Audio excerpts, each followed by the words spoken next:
So we're starting Genesis. Genesis is the Greek name from the Hebrew name Bereshith. It's time to change your world. It's time to let it go. The things you used to think, the things you used to know, they don't help you anymore. It's time to change your mind. If it's peace you want to find. This is Kurt Kaikonen, pastor of Calvary Chapel, Waterford, at your neighborhood church. Today on Change Your World, we'll be in the book of Genesis. So grab your Bible. We'll be starting in chapter 10. It's time to change your world. You need to let it go. Okay, and now we get to the last mention of Noah's sons. That's Shem.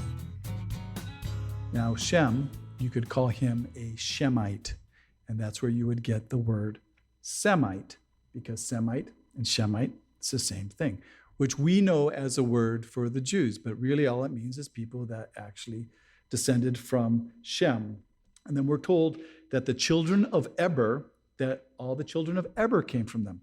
Well, Eber is what they believe the name Hebrew came from. That Hebrew comes from the name Eber. When they're talking about Shem's sons, the first one they mention is Elam. And what Elam is the old name for Persia. And Persia is another name for modern day Iran. And so actually, this modern day Iran that hates the Jews, they're actually not too far of relatives from the Jews. And then it talks about Asher, and that's the Assyrians. Lud, that's the Lydians, and they're from Asia Minor. Amram is from the Armenians, or the Syrians. And lastly, there's Arphaxad, and that's where Abraham came from, and that's where eventually Israel descended from. And in this genealogy that we're given, there's a couple interesting names. One is Peleg, or I always say it Peleg, and I don't know why. It sounds wrong. But he's actually an ancestor of Abraham, and we're told that the land was divided in his day. And that might be only talking about what we read about in the next chapter, about the separation of the people at the Tower of Babel. But some people think that the continental drift started there, that there was maybe a great earthquake or series of earthquakes that actually started the continental divide or the continental drift. Okay, and the next one is Joktan, and he's the father of all the different various Arabic people. Then another interesting one was Jobab, because many believe that this Jobab is actually Job, because Job wasn't a Israeli, he wasn't a Hebrew, and he was a contemporary of Abraham. So now here we are. We're again in this bold new world. We're still not very, very far from the beginning. And we got this man named Nimrod, who was a great man. He was the first great man of the world, and he's the great-grandson of Noah. So we're really not very far from this new world that Noah's created. And Noah is probably still alive, because Noah lived for like 350 years after that. And now he's dominating the world by force. And if you remember, we just left a violent world. Before the flood, it was violent, and that's what we heard. It was corrupt and it was violent. And then we find him dwelling in this land of Shinar that he built. And now, instead of the people obeying the command of God to be fruitful and multiply and to fill the earth, he draws all men into the city. And the people, they're attracted to him. And they go to his city. And then they begin to create their own religion. And it tells us that they actually knew what they were doing, that they were going to build this tower to the heavens. And it says right there that because they did not want to be scattered over the face of the earth. So this tower is in direct rebellion to God, in defiance to his command.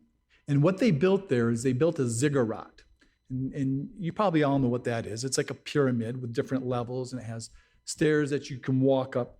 And the name Babel, even though it tells you later that it means confusion, what it also means, it means a gate to the gods. And so we find these structures, And you can find them all over around the land of Ur, around Babylon. And you see a similar construction all over the whole world. You find them for the Aztecs. You find these ziggurats. And it wasn't that they built this and they thought that it was going to be so tall that it was going to go up into the heavens, because if their objective was to get up into the heavens, they would have built it on a mountain. They didn't build it on a mountain. What they built it at sea level. But what they wanted to do is they wanted to meet their gods at the top of this tower. And it was probably more of an astrological observation point so they could practice their astrology. And the truth is, this tower is real. It was written about by an ancient Greek historian named Herodotus. And he said that he saw it and that it stood in his day. And so these people, they all gather together, and this is the original United Nations. And they have an act of open rebellion to God, and they pretty much thought that they could do whatever they wanted.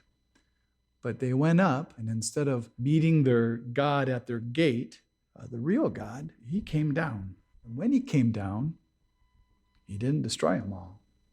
He came down, and he came down in all his mercy, because it was merciful for God to stop these men in their plan, because man was going to destroy himself again, just like they had done before the flood. So instead, to slow it down, he confused their languages, and he scattered the people over the face of the earth. So he did for them what they were supposed to do for themselves. And here again is another area where we see God using pronouns like us. We see the plurality of God. Just like when he created Adam, says, let us create him in our own image. He's saying, let us confuse our languages. And so even though they're not willing to obey God, God intervenes and he helps them. And the reason he helps them is because God loves these people. Because when God sees these people, what he sees is he sees a family, and he sees a people and a family that he's made for himself to be part of his family. And he looks at these people and he says, these are the children of Noah. And then he thinks and he looks at them and says, these are the children of Adam, because that's how he loves each of us. He loves us all like that. The thing is that God, he always wants to save us. And so he keeps them from destroying themselves, because what he's going to do is he's going to postpone this. And so he makes them afraid of each other. Now they can't understand each other. And when you can't understand each other and you're a violent, corrupt people, well, guess what? You're afraid of each other. In our day, we no longer have that problem of language to communicate with other nations. And we see a new united nation, and we see the whole world trying to gather together to begin another global community. And it will happen, because all this did is to slow it down, because it slowed it down so that God could bring his son into the world. But we see, and we know the end of the story because we have the book of Revelation, and we know that all the nations of the world, they are going to gather together, and they're going to gather in rebellion, and they're going to gather together in violence. And what they're going to do is they're going to actually try to fight against Jesus, and they're going to meet him in the valley of Armageddon. And the problem is that they're going to meet with this person, Jesus, but this person, Jesus, loves them. So really, this Tower of Babel and what happened and what man was going to do, it was only postponed. And it was postponed so that God, so he could bring his son into the world, so that anybody who's tired, anybody who's weary of these waves of the world, if you're weary and you're tired of the violence and all the disappointments that the world brings, you can come, and you can come, and you can be saved, and you can be given rest.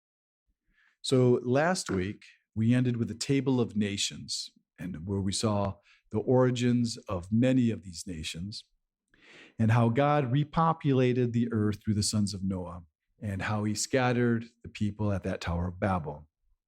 So now this week, we're going to begin our journey as God focuses on only one of the descendants. And that line is the line that leads us to Abraham. And this line that begins with Shem, and it goes all the way down to Abraham, is identical to the same line of the genealogical record that we read in Luke chapter 3 in the line of Christ. And so here we are in the book of Genesis, the book of new beginnings, and here we have another new beginning.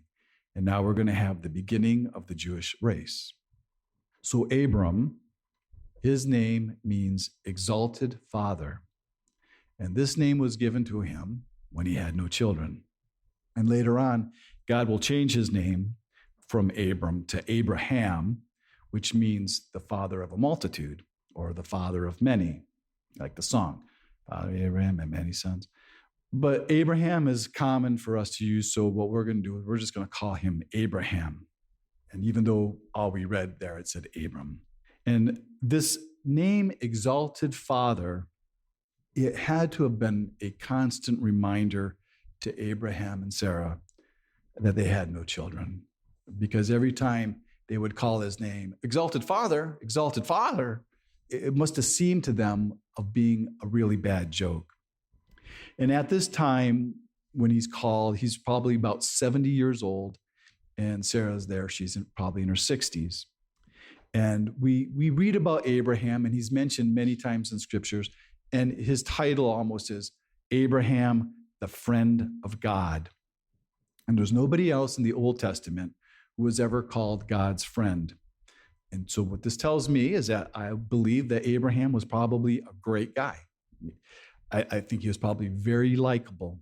And, you know, we look at the Jewish people today and we read about them in the Bible, and not all of them reflect this man's great nature. But I believe when God calls somebody a friend, I'm sure he must have been very friendly. And throughout his life, we will see Abraham, and he'll be taking care of his family, and he takes care of all these acquaintances. And you always see him being more than fair, and he's always generous. But what Abraham is known for, it's not his friendliness, but he's known for his faith.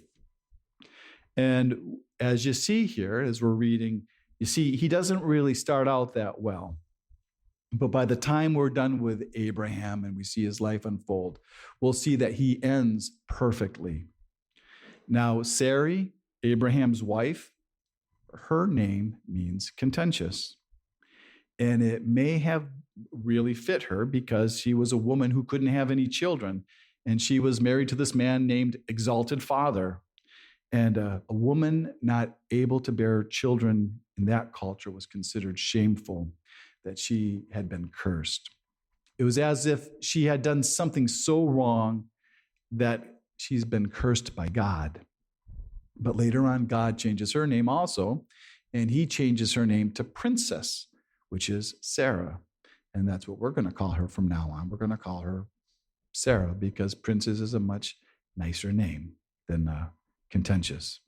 So Abraham, about 70, living in the land of Ur of the Chaldeans, and Ur, where that's located, that's in Iraq.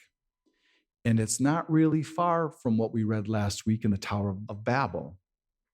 And this area is known as Mesopotamia. And we read later on in the scriptures that Abraham is described as being a Syrian or an Aramean. And that's because that's what he was, because that's where he was from. Abraham wasn't a Jew. He became the father of the Jews. But Abraham, he was known as a Hebrew because all that means is that he was descended from Eber, because that's where the name Hebrew comes from the name Eber. And we just read that in his family tree.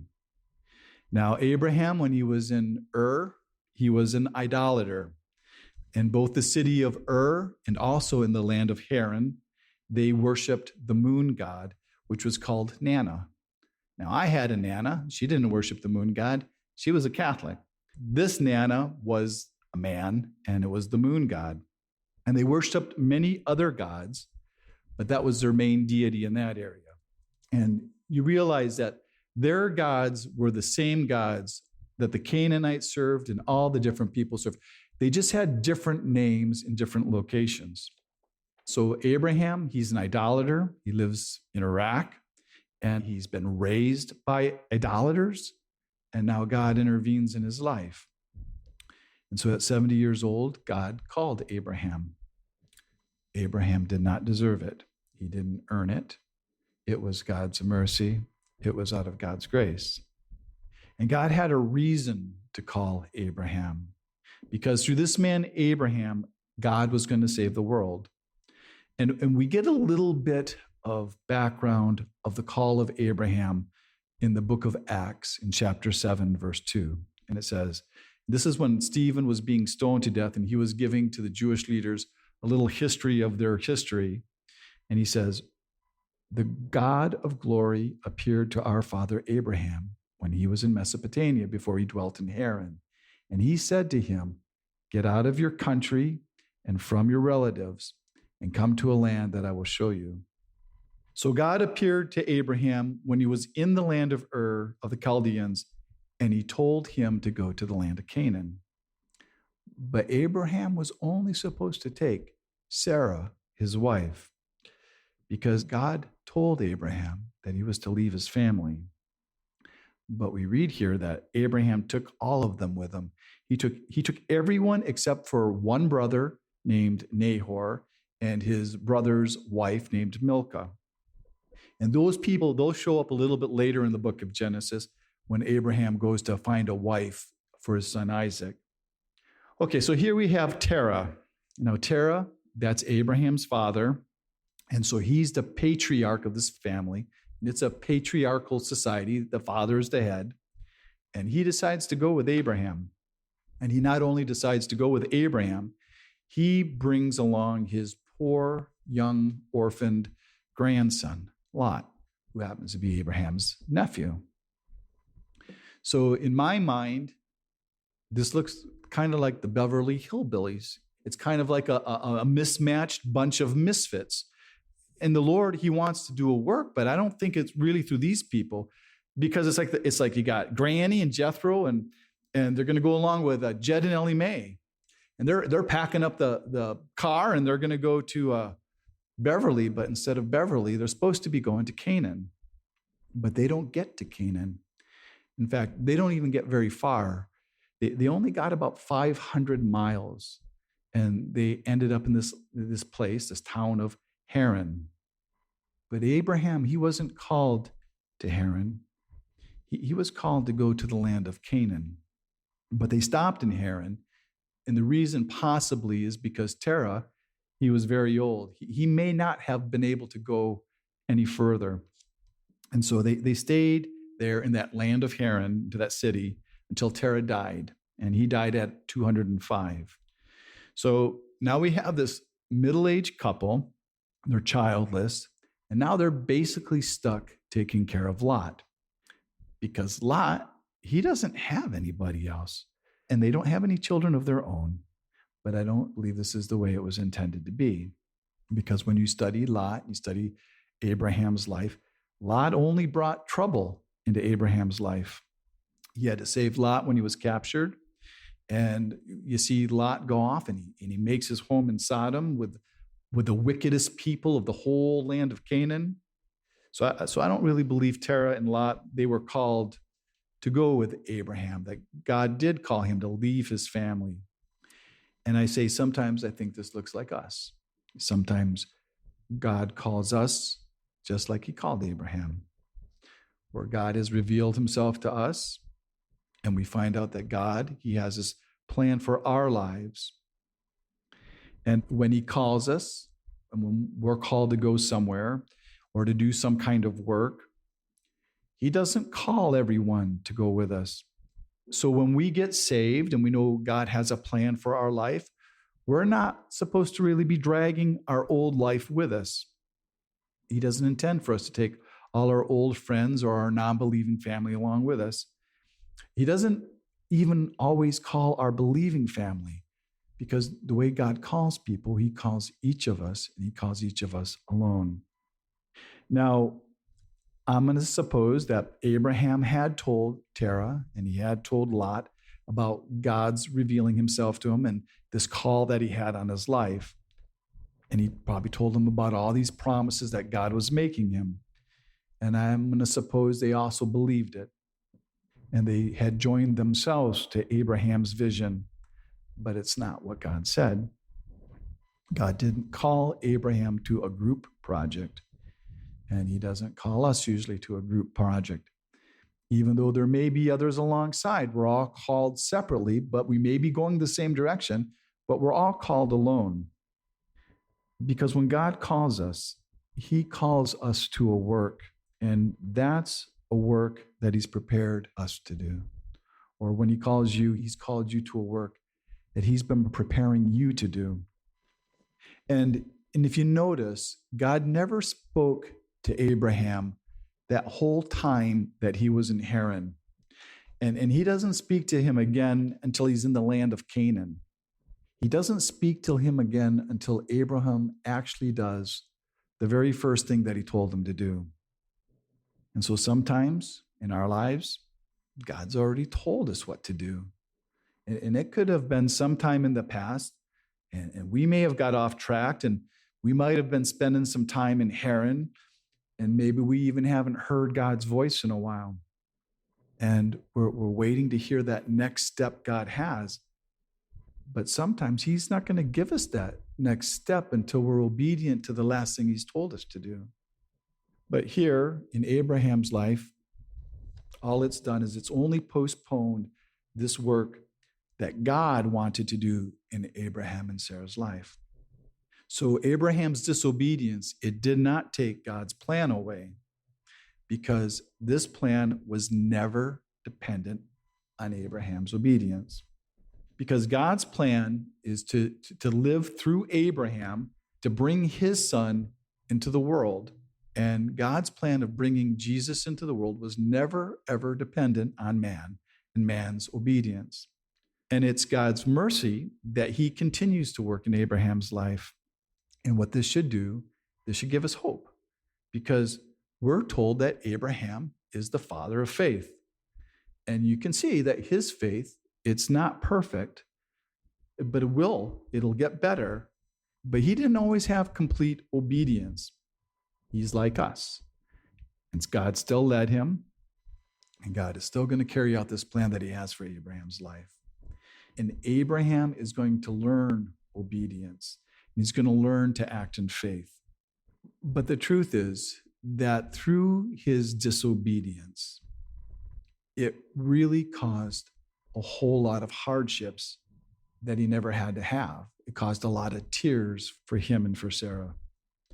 But God, in his sovereignty, he's already seen it. He's already seen Abraham's life before him. Because God, when he looks at our lives and when he looked at his life, he sees it from the viewpoint of eternity. So this is how it is when someone is willing to turn around. So if you're willing to turn around, God is able to restore his plan for our lives. And that's even if we get off track. Okay, so what is God's plan for Abram and Sarah's life? Well, the plan's pretty simple, that they're going to build a family, and that through this family, that God would build a nation. And then when God builds this nation, he was going to bless all the nations of the earth through it. And it's the same word that he gave through Noah about Shem, that he was going to be a blessing to the whole world. And if you look at the people that God is calling, they're not powerful people, not in themselves. And they're not any better than anybody else around them. And on their own, they could never accomplish God's plan. You need to change your world. You need to let it go. Oh. Thanks for listening to Change Your World. Change Your World is an outreach of Calvary Chapel, Waterford, and your neighborhood church. If you're listening to Change Your World in the Detroit metro area, why don't you join us for church this Sunday? Our service time is 10 a.m. at Calvary Chapel, Waterford, 183 South Winding Drive, Waterford, Michigan. We're competing with the Catholics. It's only an hour. All the donuts you can eat, and you don't have to believe a thing we say, but it could change your world. You need to change your world. The rest of today's message can be heard at yourneighborhoodchurch.org. So check us out and download the app. And until next week, remember,